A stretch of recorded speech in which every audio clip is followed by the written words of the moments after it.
That ఈ మధ్య jobs కూడా లేవు కాబట్టి బీటెక్ అయిపోయి ఇంటర్ అయిపోయిన పిల్లలంతా కూడా ఈ బెట్టింగ్ యాప్స్ స్టాక్ మార్కెట్ల మీద పడి వాటిలో ఇన్వెస్ట్ చేయాలి. పెద్ద మొత్తంలో ఇన్వెస్టులు చేసి తల్లిదండ్రులను మోసం చేసి నష్టపోయి లోన్ యాప్స్ లాంటివి తీసుకొని చాలా ఫేస్ అవుతున్నారు, చాలామంది ఇబ్బందులు పడుతున్నారు. సో యూత్కి మీరు ఏదన్నా ఒక మంచి ఐడియా చెప్పండి. ఎందుకంటే ఆ వేస్ట్ చేసే టైంని ఫుల్ టైం వేస్ట్ చేస్తారు, వాళ్ళ దగ్గర చాలా టైం ఉంటుంది, టైం వేస్ట్ చేస్తారు, మనీ వేస్ట్ చేస్తారు, at the end of the day వాళ్ళ లైఫ్నే వేస్ట్ చేసుకుంటున్నారు. సో యూత్ని ఇటువైపు వచ్చే విధంగా ఇటు వస్తే ఎలా బాగుంటుంది, వాళ్ళకి ఏముంటుందని ఏదన్నా ఒక చెప్తా కదా. సో స్టూడెంట్స్ కూడా మార్చుకోవాల్సిన, యూత్ కూడా మార్చుకోవాల్సినటువంటి అంశం ఏంటి అంటే, ఉద్యోగాలు చేసే స్థానం కాదు, ఉద్యోగాలు చేసేటువంటి మైండ్ సెట్ కాదు, ఉద్యోగాలు ఇచ్చేటువంటి మైండ్ సెట్ చాలా ఉన్నాయి.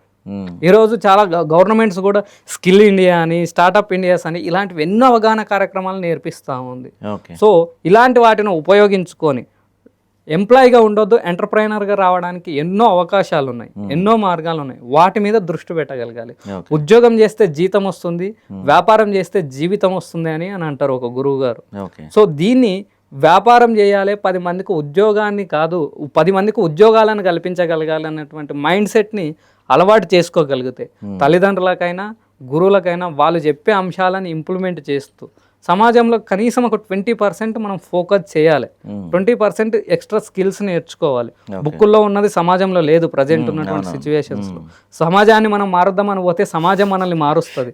సమాజానికి అనుగుణంగా మనం నేర్చుకున్నది అనుగుణంగా మనలో ఉన్న విధానాన్ని అలవర్చుకోగలిగితే బెట్టింగ్ యాప్ ఇంకొకటి ఏంటంటే ఈజీ మనీ అసలు రాదు, ఇది క్లియర్.